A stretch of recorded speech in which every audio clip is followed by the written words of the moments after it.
अनुभवी एवं हाई qualified staff के साथ इफेक्टिव स्टडी एनवायरमेंट देने वाली इंस्टीट्यूट यानी IIN institute, third floor, Gulshan tower, Jai Stambh square, Amravati. संपर्क 76 205 33 664। अब आपके सपनों की उड़ान को पंख लगाएगा IIN।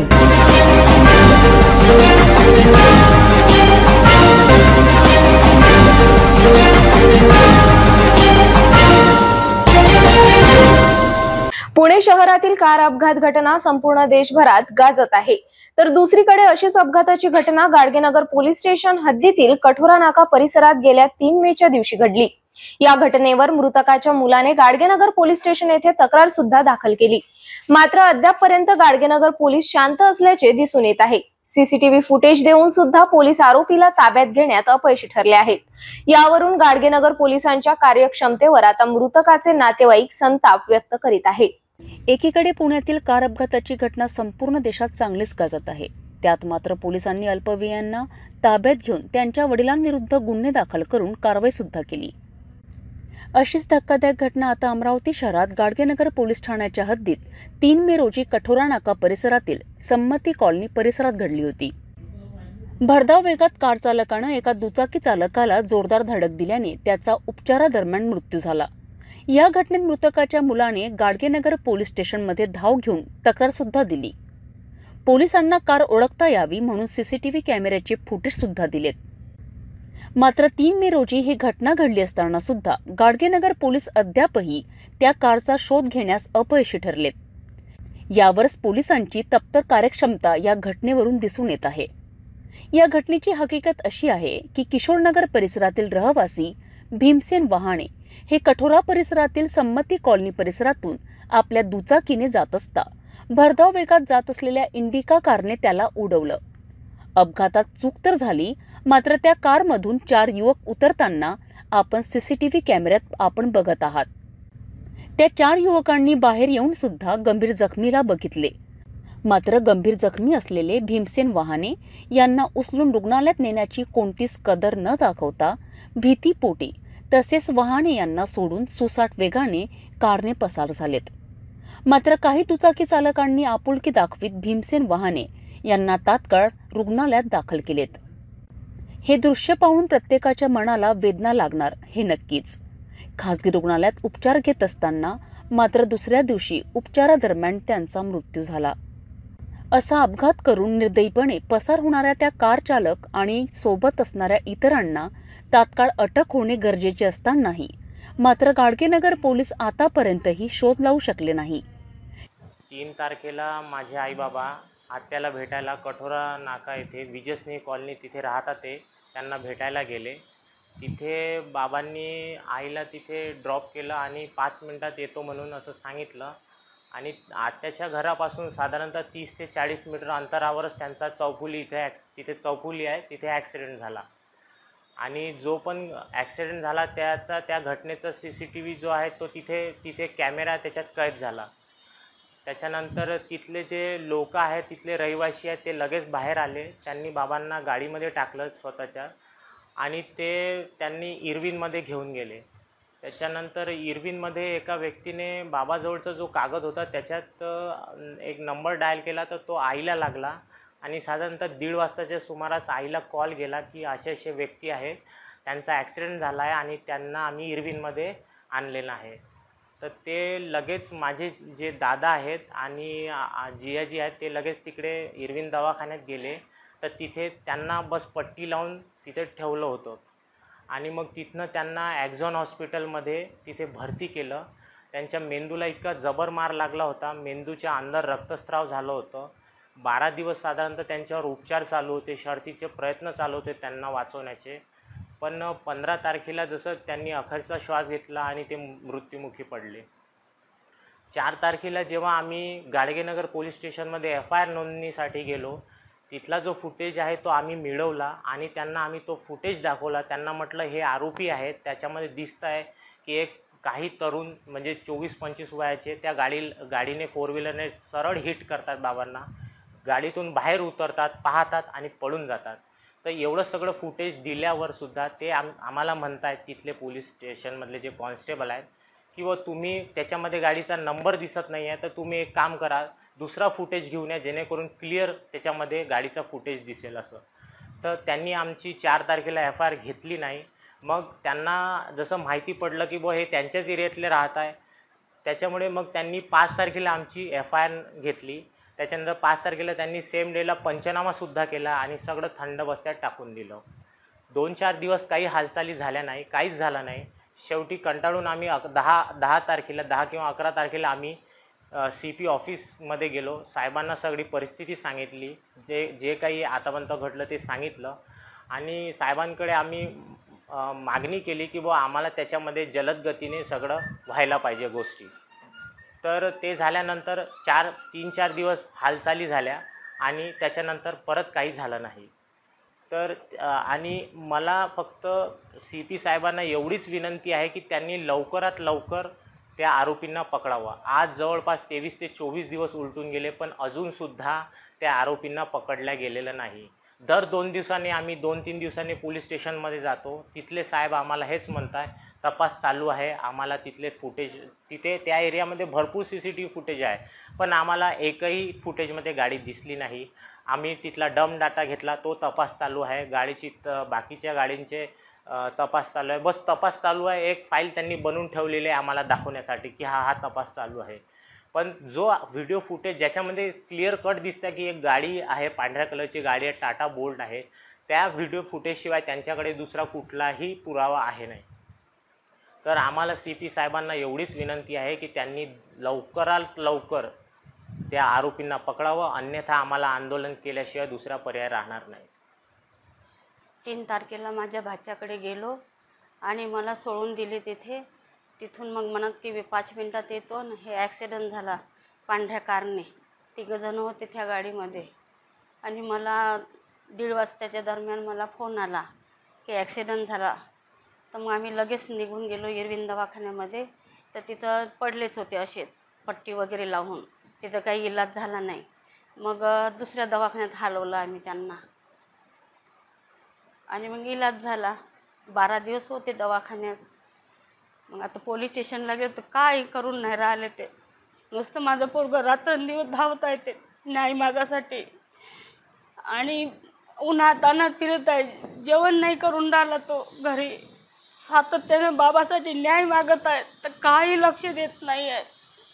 सांगा, एक तर कर्ता पुरुष होता माझ्या घरात, माझ्या पुराला नोकरी नाही, काही नाही. काय करा, शेतीचं काही असं पीक नाही होत मला. आणि आता मी काय करू सांगा तुम्ही. एवढंच बोलते की मला न्याय पाहिजे, कारण की मला काही समजत नाही ना, काही नाही. तेच होती माझे सगळं करता धरता. सांगा मला, त्यांना मला विनंती आहे की मला न्याय द्या. त्यांनी पाहिलं, गाडीत जर टाकून नेलं असतं तर मला समाधान झालं असतं की काहीतरी त्यांनी माणुसकी दाखवली बा. मी त्यांना काहीच नसतं केलं, उलट त्यांचे धन्यवाद मानले असते. पण त्यांनी सोडून दिलं. त्यांना म्हातारा माणूस पडला, एवढ्या उन्हात पडला आहे तर त्यांना काळजी नाही वाटली त्याची. बरं, रस्ताही गेला होता ना, त्यांना दूरचा माणूस दिसला नाही का, इतक्या स्पीडनं गाडी आणली. आता काहीच कारवाई केली नाही. 3 मे पासून तर आता 24-25 तारीख आलेली आहेत, काही नाही केलं. माझा पोरगा सारखा जात आहे. 25 मेच्या दुपारी मृतक भीमसेन वहाणे यांच्या कुटुंबियांनी पोलीस आयुक्तालयाकडे धाव घेऊन कारवाईची याचना सुद्धा केली. अपघाताचे CCTV फुटेज दिले असतानाही, 1 महिना उलटत आला असतानाही गाडगेनगर पोलीस शांत का? ती कार कोणाची, कार चालक कोण, त्यांच्यासोबत इतर कोण कोण होते, या सर्वांचा उलगडा होण्याच्या मागणीला आता सर्वत्र जोर धरताना दिसून येत आहे. गोवंशची तस्करी करीत असल्याची गुप्त माहिती मिळताच गोरक्षण हिंदू दलाच्या कार्यकर्त्यांनी गोवंश वाहनाचा विद्यापीठ मार्गावरून फिल्मी स्टाईलने पाठलाग केला. या दरम्यान गोवंश वाहन चालकाने वाहन थेट गोरक्षण कार्यकर्त्याच्या अंगावर आणण्याचा सुद्धा प्रयत्न केला. अखेर गाडगेनगर पंचवटी चौकात वाहन अडवून गोरक्षण कार्यकर्त्यांनी संतापात वाहनाच्या काचा फोडून आपला संताप व्यक्त केला. या दरम्यान कोणती अनुचित घटना घडू नये म्हणून QRT पथकसह गाडगेनगर पोलिसांनी धाव घेतली आहे. अमरावती शहरात मध्य प्रदेश राज्यासह इतर अनेक ठिकाणावरनं अनेक वाहनात गोवंशला वाहनात कोंबून कत्तलीकरिता आणल्या जात आहे. याआधी अनेक पोलीस स्टेशन हद्दीत पोलिसांनी वाहने अडवून कारवाई सुद्धा केली. आता मात्र अशाच कत्तलीकरिता गोवंशला निर्दयतेने वागणूक देणाऱ्या गो तस्करांना पकडण्यासाठी गोरक्षक दल अमरावती जिल्ह्यात सज्ज झाले आहेत. या दरम्यान 25 मेच्या दुपारी मार्डी ते विद्यापीठ मार्गाने गोवंशची तस्करी होत असल्याची माहिती शहरातील कालीमाता मंदिरचे विश्वस्त शक्ती महाराज यांच्या गोरक्षण हिंदू दलाच्या कार्यकर्त्यांना मिळाली. कार्यकर्त्यांनी लगेचच विद्यापीठ येथून वाहनाचा फिल्मी स्टाईलने पाठलाग केला. गोवंश तस्कर चालकाने वाहन सुसाट वेगाने काढून गाडगेनगर पंचवटी चौकात आले असता वाहन थेट गोरक्षण कार्यकर्त्यांच्या अंगावर आणण्याचा प्रयत्न करण्यात आला. यावेळी MH30 BD 6322 क्रमांकाचे वाहन अडवून गोरक्षण दलाच्या कार्यकर्त्यांनी काचा फोडून आपला संताप व्यक्त केलाय. वाहन चालकाने तात्काळ वाहन सोडून पोबारा केला. या दरम्यान शेकडो नागरिकांनी गाडगेनगर पंचवटी चौकात मोठी गर्दी केली. याच मार्गाने जाणारे प्रहारचे वसू महाराज यांनी सुद्धा घडलेला प्रसंग बघितला. जनावरांना निर्दयतेने कोंबून वाहतूक केल्याबद्दल आपली नाराजी सुद्धा व्यक्त केली. हो, अतिशय हा दुर्दैवी प्रकार उघडकीस आलेला आहे. एका छोट्याशा गाडीमध्ये कमीत कमी 12 ते 13 काही गायी आहे, काही गोऱ्या आहे, कोंबून एकमेकाच्या अंगावर बांधून, हातपाय बांधून, त्यांचे पाय बांधून, मुस्कटं बांधून एका छोट्याशा गाडीमध्ये इथून वाहतूक चालू होती. काही गोरक्षक लोकांनी त्यांना अडवण्याचा प्रयत्न केला, थांबवण्याचा प्रयत्न केला, परंतु त्यांच्या अंगावर गेले. त्यांच्या अंगावर सरळ गाडी टाकली, त्यांचा जीव घेण्याचा प्रयत्न केला. परंतु तरीही त्या मुलांनी ते जीवाची पर्वा न करता ती गाडी अखेर पंचवटी चौकात अडवली. पोलिसांना इन्फॉर्म केले. जेव्हा इथं प्रत्यक्षदर्शी मी स्वतः इथे पोहोचलो तेव्हा अतिशय निर्दयी वागणूक या जनावरांना देत होती. या घटनेची माहिती मिळताच QRT पोलीस स्टाफासह गाडगेनगर पोलिसांनी धाव घेऊन घटनेवर वेळीच नियंत्रण आणलेत. यावेळी वाहनातून एकावर एक कोंबलेल्या 12 गोवंशची सुटका करून गोवंशची गोरक्षणात रवानगी करण्यात आली.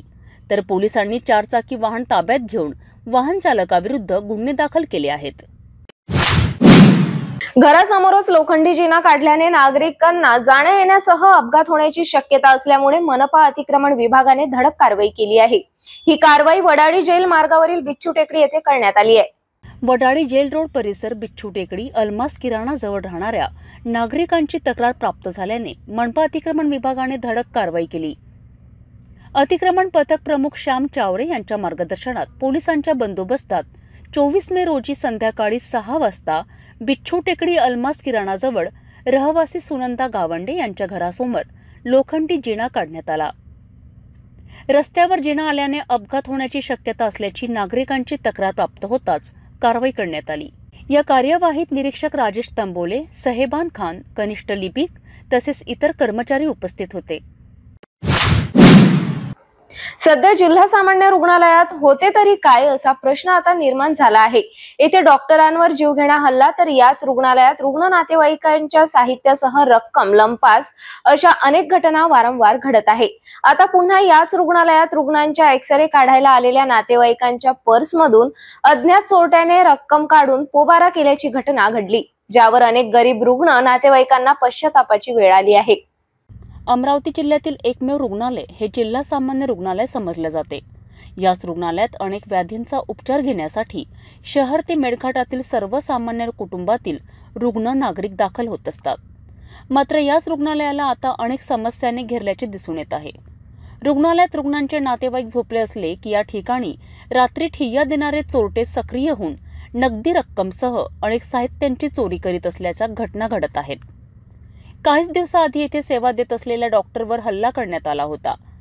ती घटना संपत नाही तर आता पुन्हा याच रुग्णालयातील एक्सरे विभागात एक्सरे घेण्यासाठी जमलेल्या रुग्ण नातेवाईकांच्या बॅगेतून नगदी रक्कम लंपास केल्याची घटना घडली. एका महिलेच्या पर्समधून भर दिवसा 3000 रुपये काढण्यात आले तर दुसऱ्या महिलेचे 500 रुपये काढून अज्ञात चोरटा पसार झाला. एकीकडे हेच रुग्णालय प्रशासन रुग्णांवर उपचारच करतात का असे चित्र एक्सरे विभागासमोर दिसून आले. माझे 500 रुपये तिन्ही फल उघडे करून होते. माहित पडलं का काही? माहित काहीच नाही पडलं. लमकलेली पर्स मी गर्दीने नाही देऊ राहिली एक्सरे, पण आता ती बाई सांगू राहिली मी पाहू राहिली माझे तिन्ही फल उघडे. आता माझ्याजवळ 500 रुपये होते. 500 रुपये नोट दिल्या 500ची फक्त 3000 सुनीचे सुनीच्या बॅगेतले. माहित पडलं का तुम्हाला काय? तिनं तर काहीच नाही. बॅगेची चेन लागली होती, पाहिले नंतर ती उघडी झाली.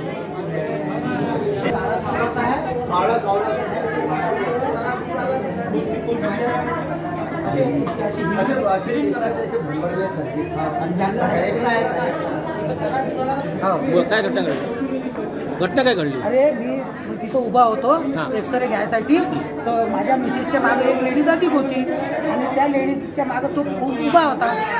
मला वाटलं की बा तो एक्सरे घ्यायसाठी आला, पण जेव्हा आता खुल्ला बोलू का सर पूर्ण बोलू द्या. हां, तर तो आणि त्या बाईच्या इथं हात घुमू लागला. तर मी असं पाहूनच राहिलो. नंतर ती बाई अशी सरकली आणि त्या बाईच्या पूर्ण मागून असा करून राहिला तो.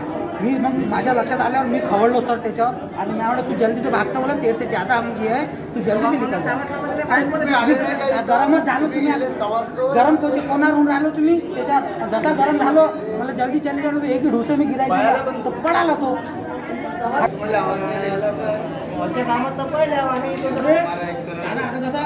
महिलांची वेगळी रांग न करता पुरुष महिला एकत्र गर्दी होत असल्याने येथे अश्लील प्रकार किंवा चोरीचा प्रकार घडण्यास कोणता वेळ लागणार नाही.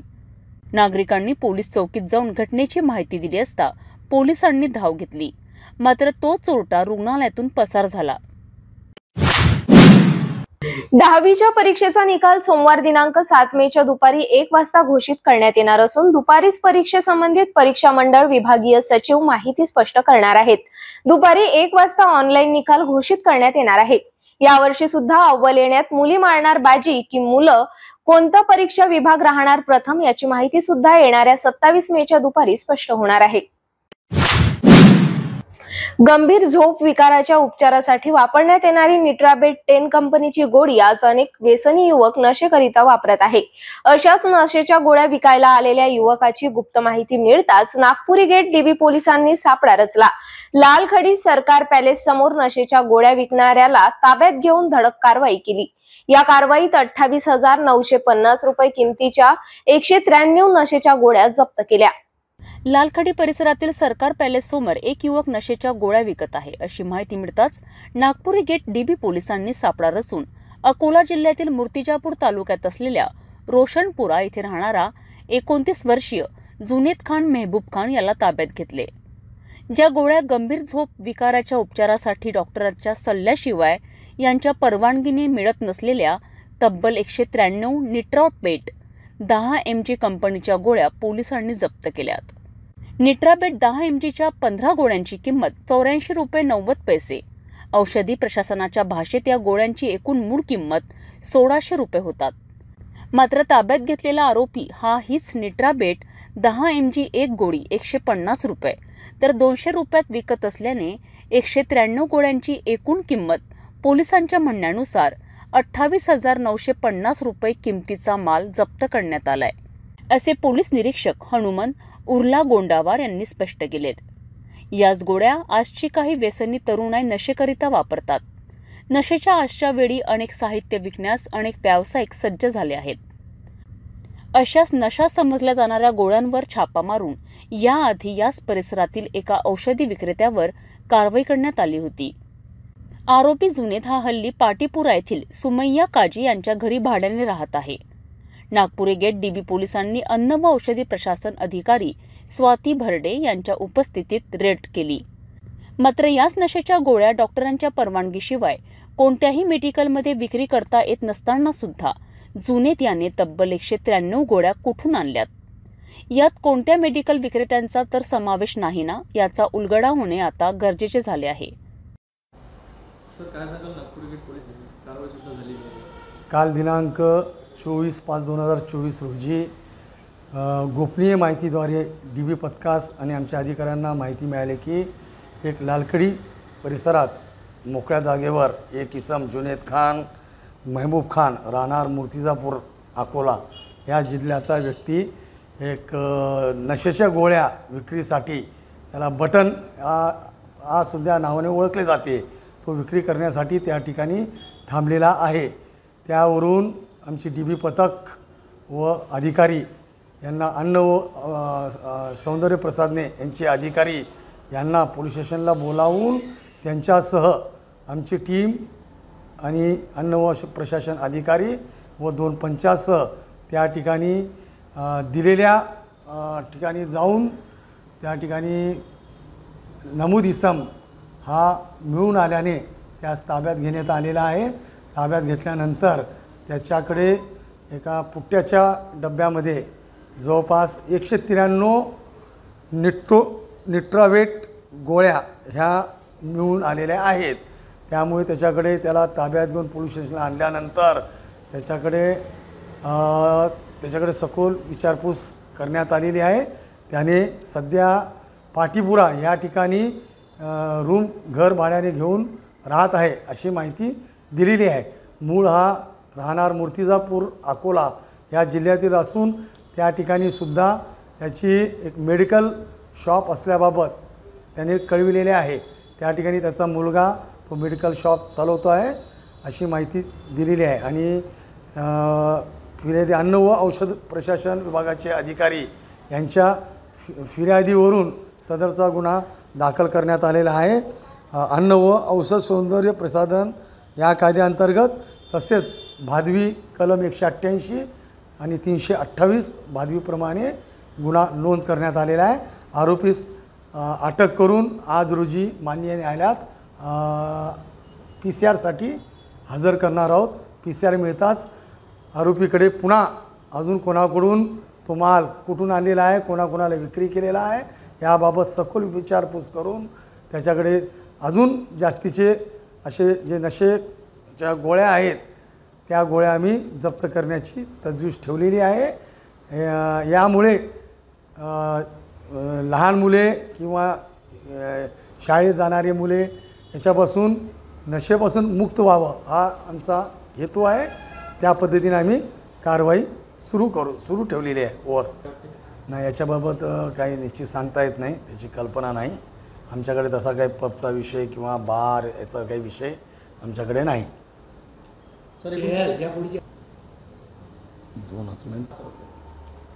हां, ह्या ज्या 193 ज्या गोळ्या मिळालेल्या आहेत प्रत्येक गोळीची किंमत 8 रुपये 28 पैसे अशी किंमत आहे. परंतु या गोळ्या हा नमूद आरोपी 150 रुपये प्रति गोळी याप्रमाणे तो विकत होता. त्याची किंमत जवळपास त्याने 28,950 रुपये अशी किंमत आहे. परंतु मूळ किंमत 193ची 1,600 रुपये किंमत आहे. परंतु लोकांना तो चढ्या भावाने विकत होता. ही धडक कारवाई शहर पोलीस आयुक्त नवीनचंद्र रेड्डी, उपायुक्त सागर पाटील यांच्या आदेशाने नागपूर गेट पोलीस हनुमंत उर्ला गोंडावार यांच्या नेतृत्वात पोलीस निरीक्षक शुभांगी वानखडे, पोलीस उपनिरीक्षक जितेंद्र भार्गव, पोलीस उपनिरीक्षक गजानन विधाते, पोलीस कर्मचारी फुलचंद चंदेले, शंकर बावनकुळे, दानिश इक्बाल, मोहन तायवाडे, राहुल रोडे यांनी केली. मैं डॉक्टर श्री गोपाल राठी, पाराश्री हॉस्पिटल अमरावती, आज कुछ जानकारी देना चाहता हूँ. ये जो नाइट्रावेट करके गोली है ये नींद की गोली है और ये गोली उन्हीं लोगों को दी जाती जिनको नींद नहीं आती या कोई परेशानी में है, कोई टेंशन में है. उस वक्त हम लोग ये गोली कोई पेशेंट को लिख के देते हैं. इसकी मात्रा जो है पेशेंट की ज़रूरत के हिसाब से उसका डोज डॉक्टर डिसाइड करता है. और ये गोली कम से कम मात्रा में कम से कम दिनों के लिए भी ज़्यादा अच्छी, ताकि इसकी आदत ना लगे. कोई पेशेंट ऐसा रहता है कि जिसको हमेशा के लिए दवाई चाहिए तो वो डॉक्टर के पर्ची के बगैर वो दवा मेडिकल में नहीं मिलेगी. और पर्ची भी हम लोग जो देते हैं पेशेंट की ज़रूरत के हिसाब से 10 दिन 15 दिन या 1 महीने की दवाई लिख के देते हैं. जो अगली बार अगर दवाई लेना है आपको तो उस डेट में नई पर्ची बनाना ज़रूरी है. ये दवाई सिर्फ नींद की दवाई है जिससे 6 से 8 घंटे नींद आती है. पेशेंट की ज़रूरत के हिसाब से इसकी मात्रा हम लोग डिसाइड करते हैं. और मेरा यही बोलना है कि बगैर डॉक्टर की सलाह के कोई मेडिकल वाले ने ये दवा नहीं बेचना चाहिए या कोई पेशेंट ने ये दवा खुद होकर नहीं लेना चाहिए. इस गोली का कोई साइड इफेक्ट हो सकता है? इस गोली को अगर बहुत ज़्यादा मात्रा में लिया जाए तो आप बेहोश हो सकते हैं और आपकी श्वास लेने को दिक्कत हो सकती है. आपका श्वास बंद भी गिर सकता है, जिसको हम ड्रग ओवरडोज बोलते हैं, दवाई का ओवरडोज होने पे. ऐसे गलती से अगर किसी से ये गोली ज़्यादा मात्रा में ली जाए तो उसको हॉस्पिटल में एडमिट करके उसका इलाज करना ज़रूरी होता है। आपके पास भी बहुत सारे पेशेंट ऐसे होंगे आपके जो ये गोलियों का यूज़ करते हैं, क्या लगता है आपको कितने % लोग ये गोलियां लेते होंगे? नहीं, परसेंटेज तो नहीं बता सकते क्योंकि हर डॉक्टर की प्रैक्टिस अपनी अपनी रहती है, फिर भी एक 5 से 10% लोगों को ये दवाई की ज़रूरत गिरती है। हाँ, क्योंकि मतलब इसमें यंग जनरेशन के भी कुछ यंग जनरेशन के भी लोग हैं जो लोग पढ़ाई करते हैं या नया नया जॉब लगा है, नया बिजनेस चालू किया है, किसी चीज़ का टेंशन है, नींद नहीं आ रही है, बेचैनी हो रही है, उन लोगों को ये दवाई की ज़रूरत गिरती है। क्या आह्वान करेंगे आप नागरिकों को? नागरिकों को यही आह्वान करूँगा कि बिना डॉक्टर की सलाह की ये दवा नहीं लेना चाहिए और डॉक्टर जिस मात्रा में दवाई लिख के देता है उसी मात्रा में आप अपनी दवाई लेना चाहिए। और डॉक्टर दवाई से कोई साइड इफ़ेक्ट लगता है या दवा का डोज आपको कम ज़्यादा करवाना है तो आप अपने फैमिली डॉक्टर की सलाह लेके ही ये काम करना है, अपने दिल से कुछ भी नहीं करना है।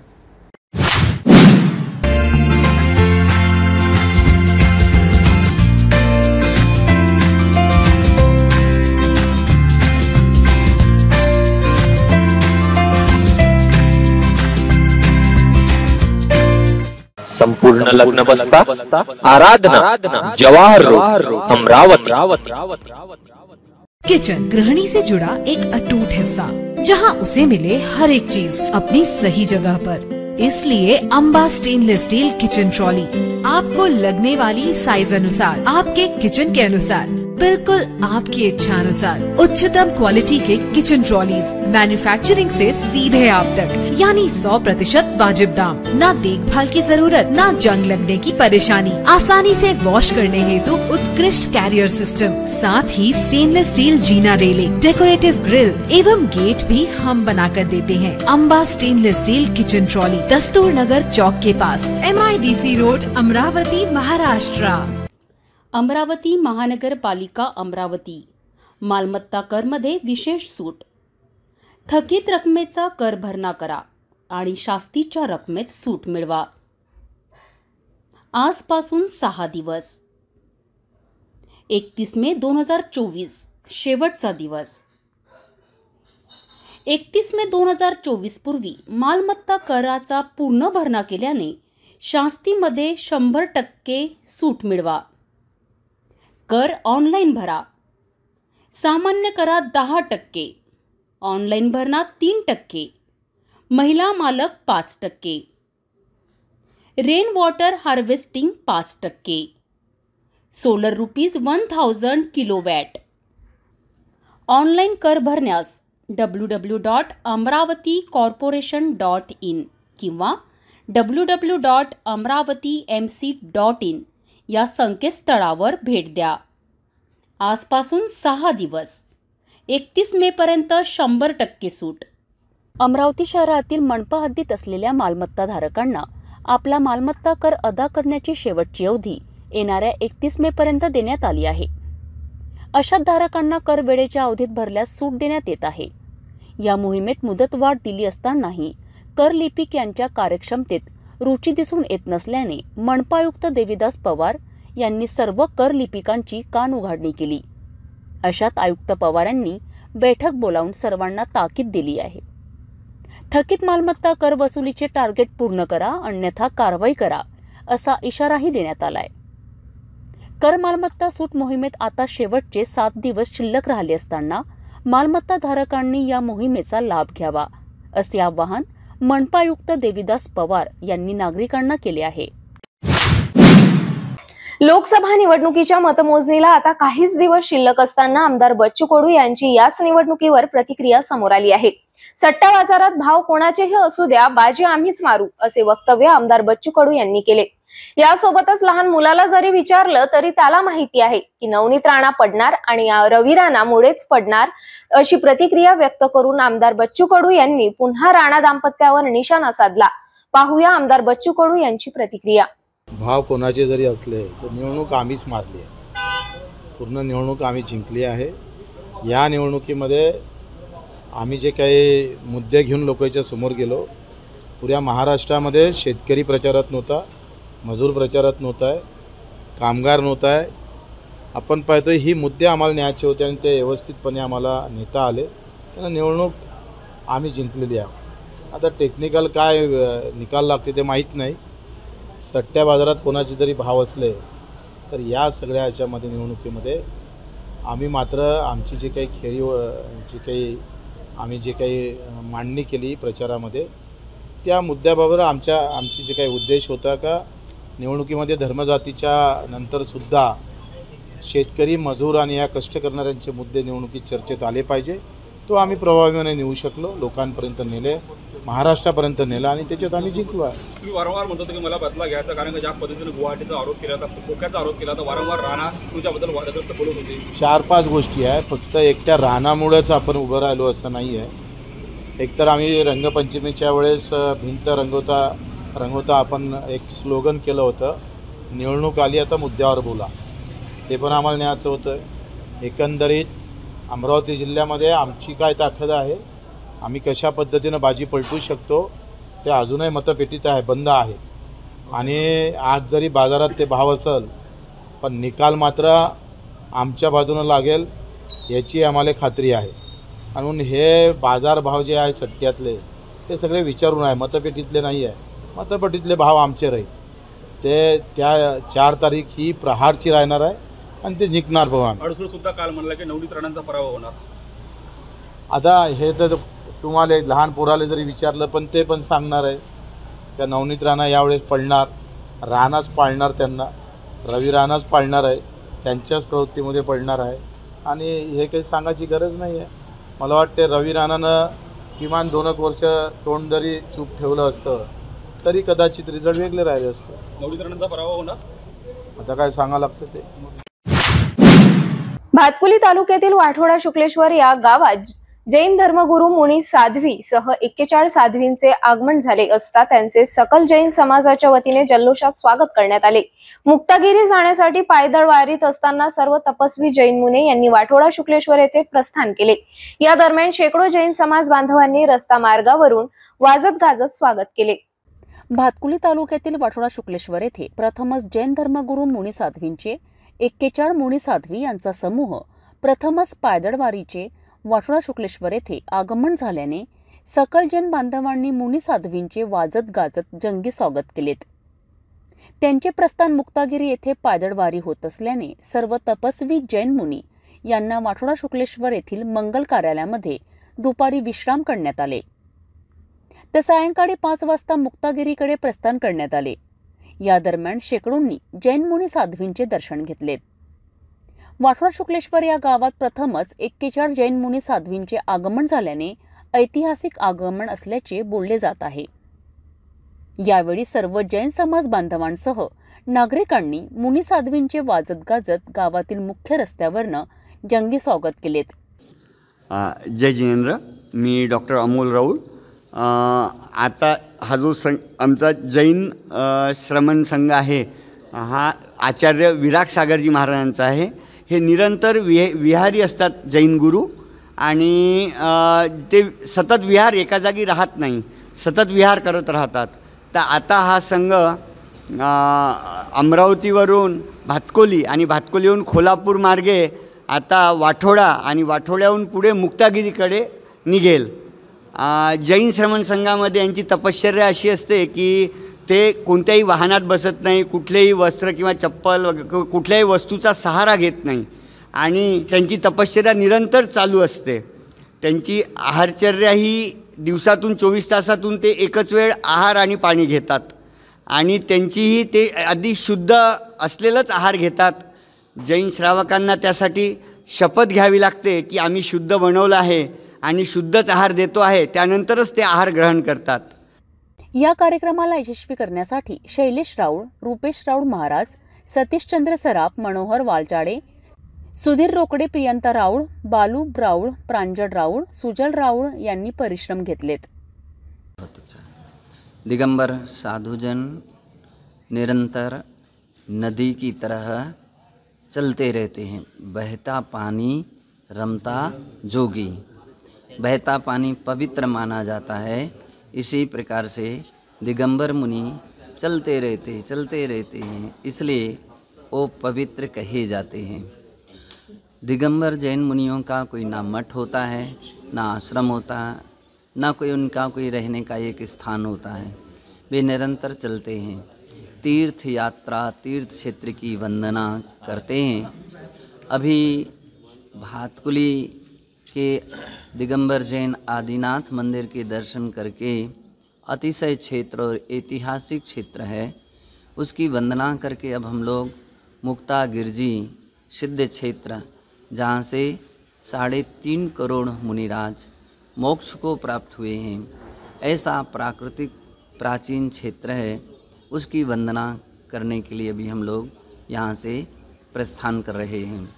रास्ते में जितने भी लोग मिलते हैं, नगरवासी मिलते हैं, सबके कल्याण के लिए वे उपदेश देते हैं। मुख्य रूपेण जगत के हर प्राणी के लिए एक सबक याद रखना चाहिए, सीखना चाहिए। वह यह कि जिस प्रकार से हमारी आत्मा है, जिस प्रकार से ये अपना शरीर है, अगर इसके लिए थोड़ी सी भी कोई सुई चुभाता है तो कष्ट होता है, तकलीफ़ होती है। तो जिस प्रकार से सुई चुभाने से हमको तकलीफ़ होती है, हमको दर्द होता है, वैसे ही अन्य प्राणियों के लिए, चाहे वो पशु हो, चाहे पक्षी हो, चाहे मनुष्य हो, चाहे और भी कोई प्राणी क्यों ना हो, यदि हम उसको मारते हैं तो उसके लिए तकलीफ़ होती है, उसको कष्ट होता है। यह हमको समझना चाहिए। हर धर्म यह सबक देता है कि अपनी तरह दूसरे प्राणियों को समझो। जैसे आपके लिए अपना परिवार प्रिय है, वैसे ही हर पशु, हर पक्षी के लिए अपने अपने बच्चे या अपनी माँ प्रिय होती हैं। अगर कोई उसके लिए मारता है, कोई उसके लिए हनन कर देता है, मांस भक्षण आदि के लिए, तो ये बहुत बड़ी हिंसा कही जाती है। जैन धर्म इस बात के लिए जगत के प्राणियों के लिए बतलाता है कि हमारे लिए भोजन के लिए अच्छी सामग्री मिली है, फल फ्रूट मिले हैं, मेवा मिष्टान मिला है, अनाज मिला है, तो फिर ऐसी सामग्री क्यों खाना कि दूसरे के प्राणों, दूसरे के शरीर का भक्षण करके अपने पेट के लिए कभी भी कब्रिस्तान नहीं बनाना चाहिए। आम तौर पर व्यक्ति शमशान घाट नगर से बाहर बनाता है, नगर के अंदर नहीं बनाता है। कब्रिस्तान मंदिर के बाहर, नगर के बाहर बनाता है, नगर के अंदर नहीं बनाता। क्यों? अपवित्र माना जाता है। तो जिसके पेट में इस प्रकार के प्राणी तबाह को प्राप्त हुए हैं, तो फिर ये क्या पेट हमारा फिर कब्रिस्तान नहीं है क्या? कब्रिस्तान की तरह है। यूँ कहा जाता है, जैसा खावे अन्न वैसा होवे मन। यदि आप अच्छी शुद्ध सामग्री भोजन करने में लेते हैं, आपके विचार सात्विक होते हैं, आपके विचारों में पवित्रता आती है, कर्तव्य निष्ठा आती है और आपके अंदर में दया करुणा भाव जगता है। यदि जो प्राणी दूसरे प्राणियों के मांस आदि का भक्षण करते हैं, तो निश्चित है बिना क्रूरता के आप उसका हनन नहीं कर सकते हैं। तो पहली बात तो क्रूर भाव उत्पत्ति पहले से ही हो गई है। फिर ऐसे मांस आदि तामस भोजन करने से प्राणी का मन पवित्र नहीं हो सकता है। इसलिए हर प्राणी के लिए चाहिए कि सात्विक भोजन करें, शुद्ध शाकाहार भोजन करें, कभी मांसाहार भोजन ना करें और किसी भी प्राणियों को सताएं ना, किसी भी प्राणी के लिए कष्ट ना दें। क्योंकि जैसे ज्वारी के बोने से ज्वारी ही उत्पन्न होती है और आम के बीज बोने से आम के फल मिलते हैं, बबूल के बीज बोने से बबूल उत्पन्न होता है। ठीक इसी प्रकार से यदि आप दूसरे को कष्ट दोगे तो उसका मतलब है कष्ट के बीज से कष्ट ही मिलने वाला है। और यदि किसी दुखी दीन प्राणी के लिए घाव पर आप पट्टी करेंगे तो समझ लीजिए आपने दूसरे के कष्ट को दूर किया है, यानी अपने कष्ट को दूर होने का इंतजाम कर लिया। भूखे के लिए भोजन करा दिया, प्यासे के लिए पानी पिला दिया, यानी अपने भोजन पानी की आपने इंतजाम कर लिया, अपनी व्यवस्था बना ली। तो इसलिए प्रत्येक प्राणी पर दया कीजिए, अहिंसा का पालन कीजिए, शुद्ध शाकाहार कीजिए, कभी भी दारू मत पीजिए, शराब नहीं पीना चाहिए, क्योंकि यह परिणामों को खराब करती है, तामसिकता लाती है, क्रूरता लाती है और स्वास्थ्य को भी बर्बाद करती है। इज्जत, सम्मान, प्रतिष्ठा परिवार के लोगों के लिए भी कष्टदायी होती हैं। इसलिए शराब भी कभी मत पीजिए। ऐसा मेरा प्रत्येक प्राणी के लिए संदेश है।